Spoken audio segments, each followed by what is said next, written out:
위대한 종교개혁가인 이 마틴 루터에게 프레드릭 마이코니우스라는 친한 친구가 있었습니다. 1540년 이 마이코니우스는 그만 중환병이 들어서 죽을 날만을 기다리고 있었습니다.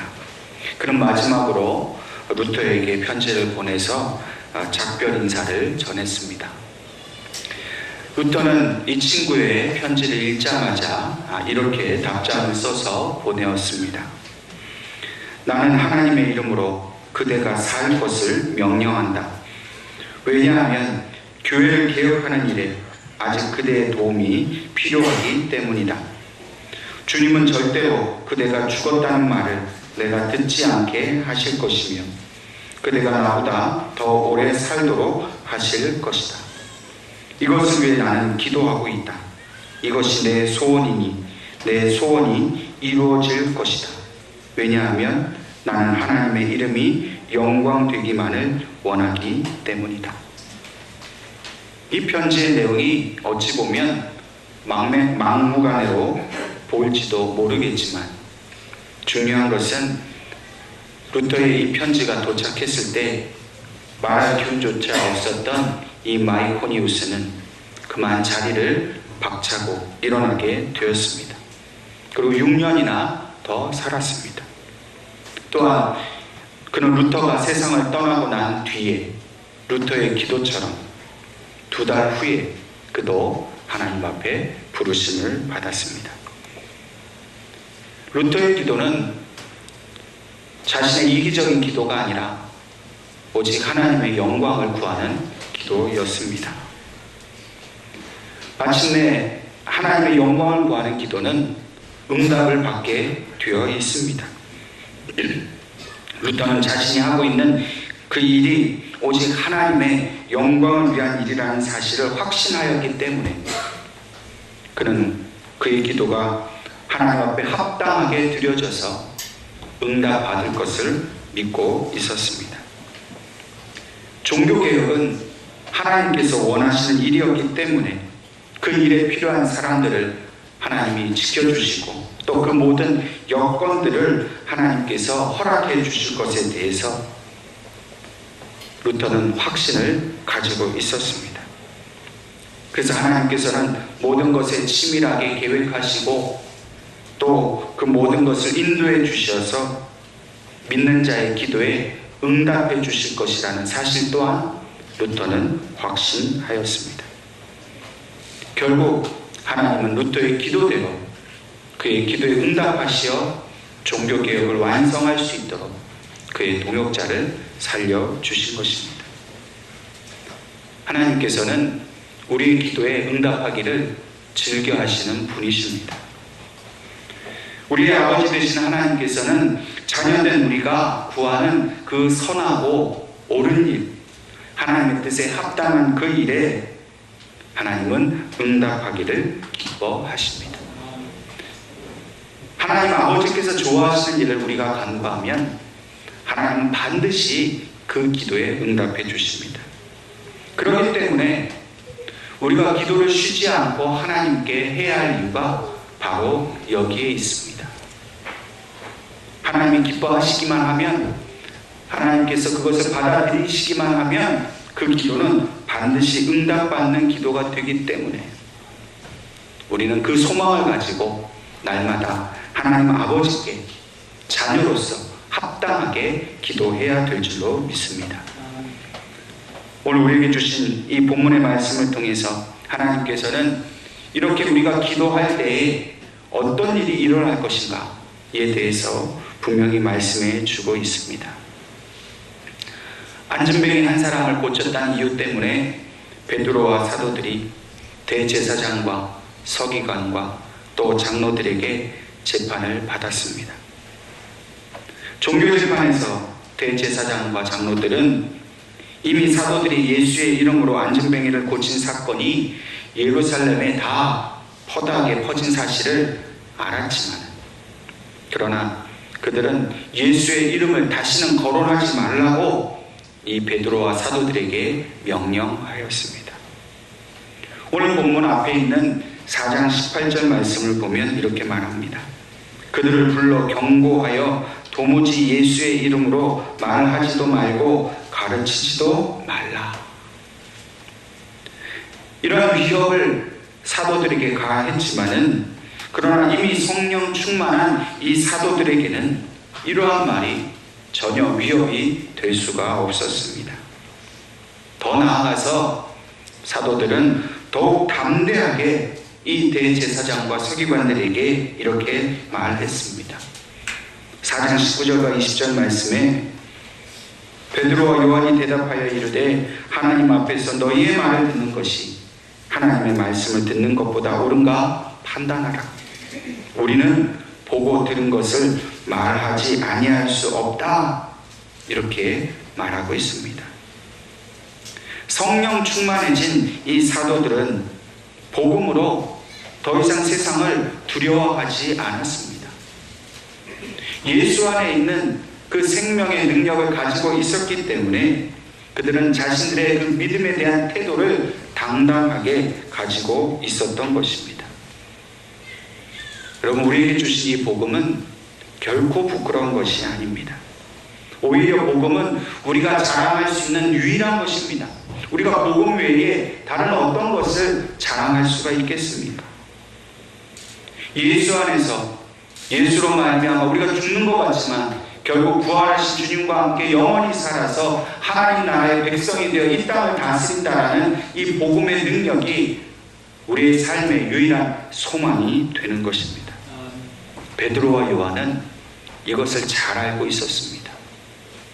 비록 그들에게는 그 권세자들이 위협이 있고 그들의 생명을 노리는 큰 위기가 있지만, 이런 위협과 위기가 그들에게 문제가 되지 않는 것입니다. 예수의 이름으로 그분이 죽은 자 가운데서 살아나셨는데, 그 죽음을 이기신 분의 능력이 자신들에게 있는데 그들이 무엇이 두려웠겠습니까? 이러한 베드로와 요한의 굴복하지 않는 이 태도에 대해서 대제사장과 장로들은 어찌할 도리가 없었습니다. 그래서 4장 21절 말씀에 관리들이 백성들 때문에 그들을 어떻게 처벌할지 방법을 찾지 못하고 다시 위협하여 놓아주었으니 이는 모든 사람이 그 된 일을 보고 하나님께 영광을 돌림이라 라고 말씀합니다. 대제사장과 서기관들은 어떻게 할 수 없었습니다. 그런데 그들을 제외한 모든 예루살렘 사람들은 이 일이 하나님께서 하신 일로 알고 영광을 돌렸다 하는 것입니다. 베드로와 요한이, 사도들이 이 복음을 의지하고 믿고 담대히 선포할 때에 하나님께서 하신 일로 그 모든 사람들에게 나타난 것입니다. 우리가 이들과 같이 복음 앞에서 예수 그리스도의 이름으로 당당하게 살아가면 우리를 핍박하는 원수들이 당황하게 되는 것입니다. 우리를 능히 꺾으려고 했던 그 원수들이 도리어 우리가 보고 그 들은 것에 대한 확고한 태도를 가지면 그들은 아무런 힘을 쓰지 못하게 됩니다. 그들이 우리를 날마다 공격하는 것 같지만 그들의 위협은 하나하나한 그런 위협밖에 되지 못하는 것입니다. 그러므로 우리는 세상에 어떤 시험이 오고 환란이 올 때에 결코 두려움에 빠지거나 그것으로 인하여 근심하거나 염려하지 않아야 합니다. 마귀의 공격 앞에 결코 물러서지 않아야 합니다. 오히려 우리가 믿음의 태도를 가지고 확고히 나아가면 마귀는 분명히 떠나가게 되어 있습니다. 야고보서 4장 7절 말씀에 그런즉 너희는 하나님께 복종할지어다 마귀를 대적하라 그리하면 너희를 피하리라 말씀하고 있습니다. 하나님의 권세는 결코 마귀가 대적할 수가 없습니다. 마귀는 그것을 잘 압니다. 하나님께 직접 대적하여서는 그들은 이기지 못하기 때문에 그들은 비열한 방법으로 오늘 믿는 우리들을 뒤에서 공격합니다. 마귀는 숨어서 우리의 약점을 노리고 그 약한 것을 걸고 넘어져서 마침내 우리가 하나님께로부터 멀어지게 하려고 합니다. 우리가 신앙생활을 하지만 어떤 환란이 왔을 때 하나님의 말씀을 의지하기보다는 자꾸만 인간적인 생각으로 연약해질 때가 있지 않습니까? 마귀는 그것을 노리고 우리로 하여금 하나님으로부터 멀어지게 하는 것입니다. 그러나 우리가 오늘 본문에 나오는 베드로와 요한처럼 결코 그 어떤 핍박에도 약해지지 않고 도리어 더 강한 믿음으로 예수의 이름으로 선포하고 하나님의 말씀을 의지하여 나아가면 마귀는 우리를 피해 달아난 그런 역사가 나타날 줄로 믿습니다. 우리가 기도하면 마귀는 분명히 떠나가게 되어 있습니다. 오늘 이런 핍박 앞에서 굴복하지 않았던 사도들이 결국 재판정에서 풀려나게 되었습니다.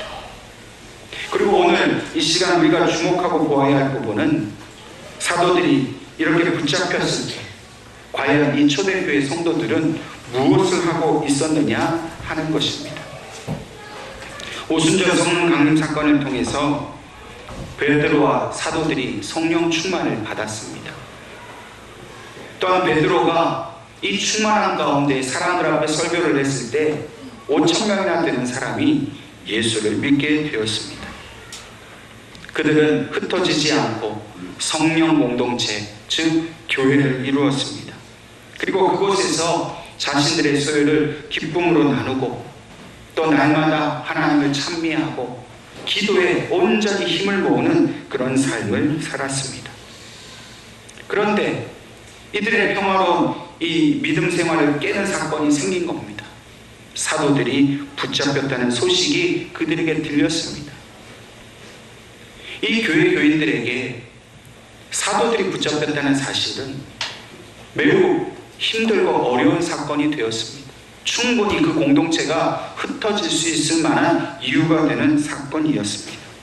그러나 그들은 결코 흩어지지 않았습니다. 오늘 본문 23절과 24절 말씀을 보면 사도들의 담대함으로 대제사장이 석방해 줄 수밖에 없었던 그 사실을 듣고서 함께 모여있던 그 성도들이 한 마음으로 하나님께 소리를 높여 통성 기도했다라고 기록합니다. 그들은 이때만 기도한 것이 아니라 사도들이 잡혀갔을 때도 그들은 동일하게 기도하고 있었습니다.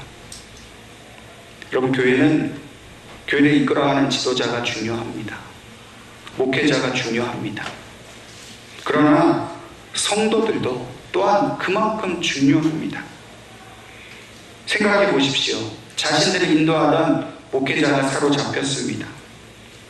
여러분, 예수님께서 사로잡히셨을 때 제자들이 어떻게 했습니까? 그들은 다 두려움 때문에 도망을 갔습니다. 그나마 남아있던 베드로도 예수님을 모른다고 3번이나 부인하였습니다. 예수님이 사로잡혔을 때 아무도 주님 곁에 있지 않았습니다. 그러나 초대교회 성도들은 자신들의 지도자인 베드로가 사로잡혔을 때 흩어지지 않고 오히려 그 자리에 모여서 그들은 기도하고 있었습니다. 그들은 분명히 사도들이 믿음으로 승리할 것을 알고 그들의 승리를 위해서 기도했던 것입니다. 그리고 자신들의 기도대로 대제사장과 장로들이 사도들을 이기지 못하고 오히려 그들을 석방해 주었다는 소식을 듣자마자 그들은 하나님 앞에 모든 영광을 돌리는 기도를 소리 높여 하고 있는 것입니다. 오늘 초대교회 성도들이 드린 이 기도의 내용을 우리가 한번 살펴보기를 원합니다.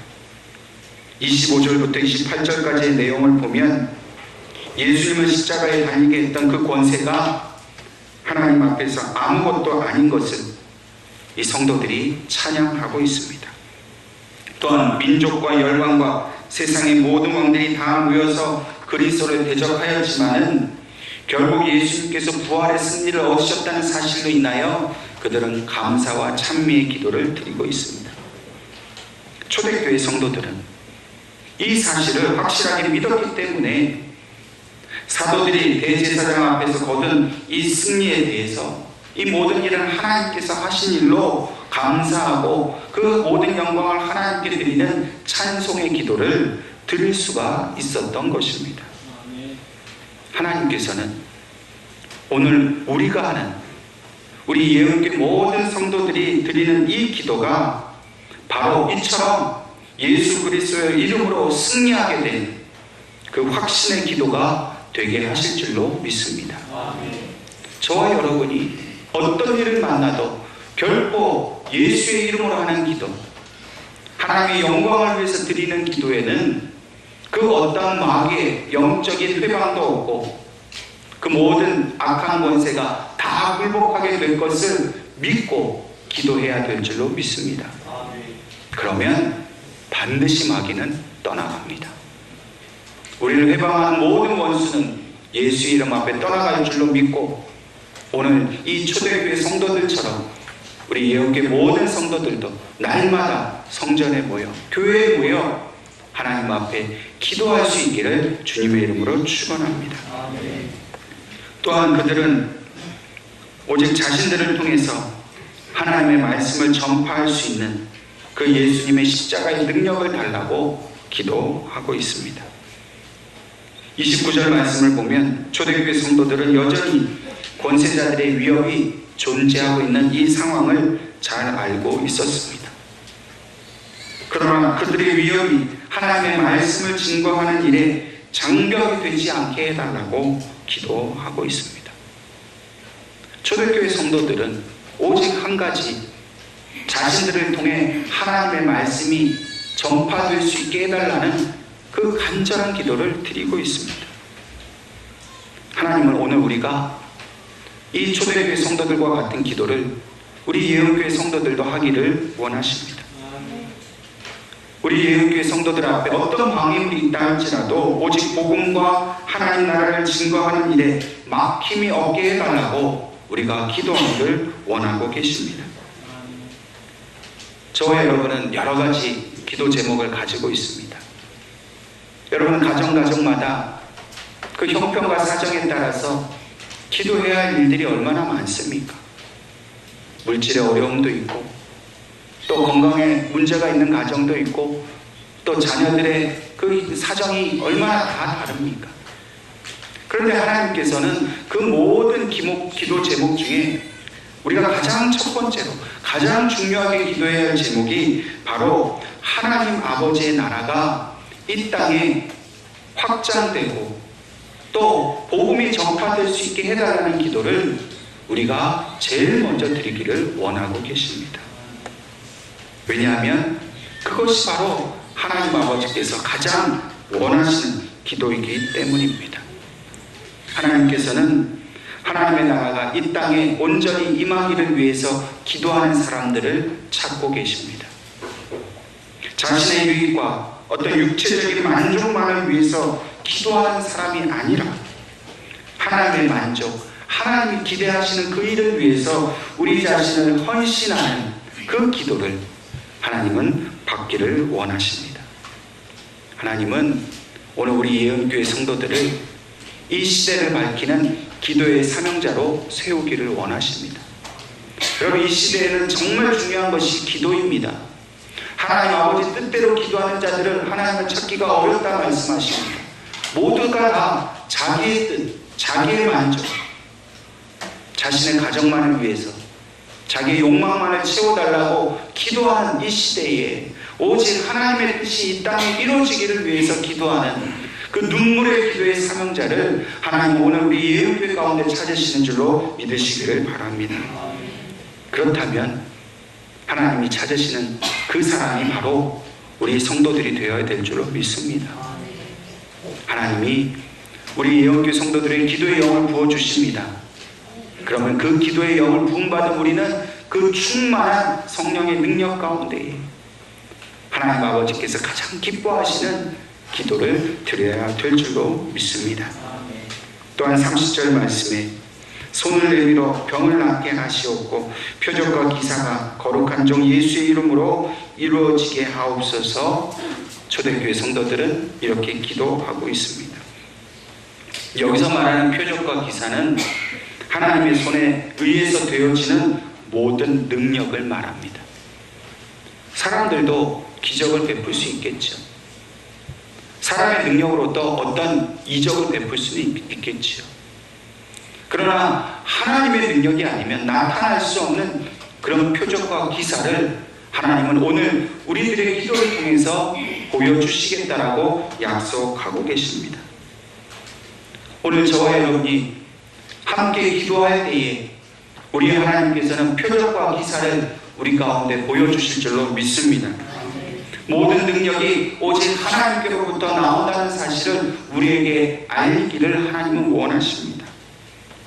여러분, 아무리 세상의 권세가 크다 할지라도, 아무리 자신이 가지고 있는 그 물질의 능력이나 지식의 능력이 또 사회적인 그런 지위가 높다 할지라도 하나님이 행하시는 이 표적과 기사를 행할 수는 없습니다.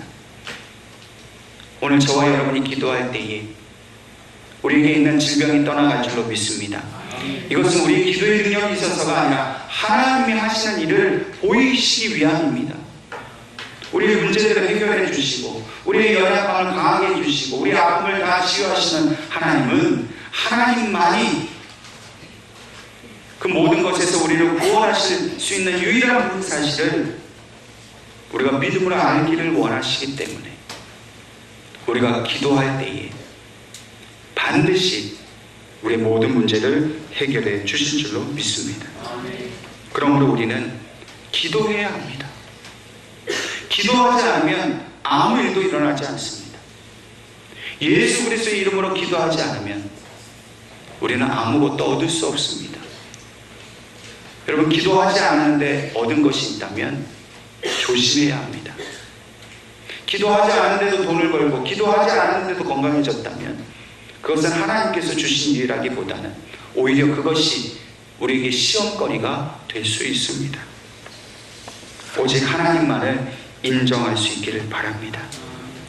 하나님만을 바라보고 하나님 앞에만 기도할 때에 하나님의 그 구원의 손길은 오늘 우리와 우리 교회를 떠나지 않고 반드시 우리의 모든 연약함 가운데 우리를 붙들어 주실 것입니다.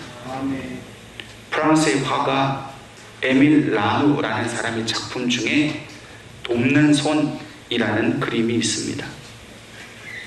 어부차림을 한 노인이 어린 소녀와 함께 배 위에 앉아서 함께 커다란 노를 잡고 있는 그런 그림입니다. 노인의 얼굴은 다정한 모습으로 소녀를 자랑스럽게 바라보고 있는 그런 그림입니다. 이 그림 속에서 우리가 상상할 수 있는 것은 노인은 이 소녀에게 노를 저으라고 그렇게 말하고 있습니다. 소녀는 자신의 힘껏 그 노를 젓고 있습니다. 그러나 실제로 그 노를 젓는 손은 이 소녀의 손이 아니라 바로 그 잔뼈가 굵은 어부의 손인 것입니다. 망망한 바다와 같은 우리의 인생의 배를 우리가 노를 저으며 나아가고 있을 때 우리의 연약한 힘으로 그 거친 파도를 헤치며 노를 젓는다는 것이 얼마나 어렵고 힘듭니까? 그러나 하나님께서 우리 인생의 배에 함께 오르셔서 내가 붙들고 있는 그 노를 하나님께서 붙드시고 우리를 대신하여 그 노를 저어서 이 험한 인생을 헤치고 나아가게 하실 줄로 믿으시기를 바랍니다. 이것이 바로 오늘 이름도 없는 이 초대교회 성도들의 믿음입니다. 그들은 자신들의 힘으로는 아무것도 할 수 없을 것을 알기 때문에 하나님께서 하나님의 손으로 자신들을 붙들어 주실 것을 그들은 믿었습니다. 오늘 저와 여러분도 이 믿음을 가지고 살아가야 될 줄로 믿습니다.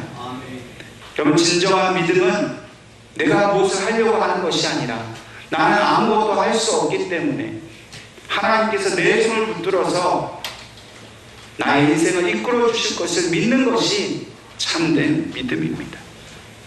내가 약할 곧 그때가 곧 강함이라고 고백했던 이 바울의 믿음처럼 저와 여러분은 이렇게 우리가 연약하지만 그러나 연약할수록 예수 이름의 능력이 더욱더 강건해지고 하나님의 능력이 더욱더 강해진다는 사실을 믿으면서 그 능력을 구하는 기도의 사람이 될 수 있기를 바랍니다. 마지막으로 이들의 기도가 마쳤을 때에 강한 성령의 능력이 저들의 기도하는 자리에 나타났음을 우리에게 보여주고 있습니다. 31절 말씀에 빌기를 다음에 모인 곳이 진동하더니 우리가 다 성령이 충만하여 담대히 하나님의 말씀을 전하니라 말씀합니다. 여러분, 저들이 기도하고 있었던 자리가 진동했다 그랬습니다. 이 진동하다라는 말은 말 그대로 땅이 흔들리고 건물이 흔들리고 그들의 주변의 모든 것이 흔들리는 그런 현상이 나타난다는 것을 의미합니다. 오순절 성령 강림 사건 때 마치 저들의 눈에 그 불이 혀같이 갈라지는 것이 보였던 것처럼 함께 모여서 기도하고 있던 이 초대교회 성도들이 그 땅이 흔들리는 진동을 함께 다 느꼈다는 겁니다. 지진이 나서 그런 것이 아니라 그 진동은 바로 성령 충만한 일이었다라고 본문이 말하고 있지 않습니까? 여러분, 오늘 저와 여러분이 우리 예언교회 온 성도들이 함께 모여 기도할 때에 그 모인 곳이 진동하는 역사가 나타날 줄로 믿습니다. 이것은 오직 하나님께서 복음을 전하게 하시려고 우리에게 성령 충만을 주시는 증거입니다. 그 땅이 진동하고 성령 충만을 받은 초대교회 성도들이 무엇을 했습니까?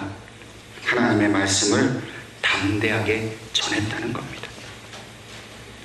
오늘 저와 여러분이 우리가 함께 기도할 때에 이러한 예루살렘 초대교회 가운데 나타났던 역사가 오늘 이 시대에 우리 예루교회 가운데 나타날 줄로 믿습니다.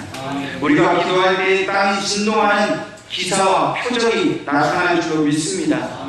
병자들이 치유받고 마음이 상한 자들이, 두려운 자들이, 우울하고 낙심하고 절망하고 아무 소망 없는 사람들에게 하나님의 그 소망의 역사가 나타날 줄로 믿습니다. 치유와 회복의 역사가 나타날 줄로 믿습니다. 기도하지 않으면 아무 일도 일어나지 않습니다. 저와 여러분이 초대교회 성도들처럼 모여서 기도해야 합니다. 우리가 기도할 때 하나님 우리 자녀들의 그 앞길을 인도해 주십니다. 세상 사람들처럼 취직 잘 되고 시집장가 잘 가고 돈 많이 벌려고 인도하시는 것이 아니라 그들의 길을 형통케 하심으로 그들이 하나님의 나라의 일꾼 되게 하시려고 하나님 우리 자녀들의 가는 길을 형통하게 하실 줄로 믿습니다. 우리가 기도할 때 우리 예언교회 성도들이 하나님의 말씀을 담대히 전하는 전도자가 되게 하신다는 겁니다. 우리가 기도할 때 하나님의 손이 우리의 연약함을 붙들어 주시어서 우리를 강한 믿음의 사람이 되게 해 주신다는 것입니다. 여러분, 우리의 인생을 누구에게 맡기시겠습니까? 우리는 할 수 없습니다. 오직 하나님의 손으로만 우리의 인생이 이끌림 받아야 합니다. 우리가 기도해야 합니다. 초대교회 성도들이 이 위기 앞에서 흩어지지 않고 기도함으로 그들이 성령 충만을 받고 아버지의 기쁘신 뜻을 이룬 것처럼 오늘 저와 여러분도 함께 기도할 때에 하나님 아버지의 크신 역사가 오늘 우리 교회를 통해 나타나게 될 줄로 믿습니다. 기도하겠습니다.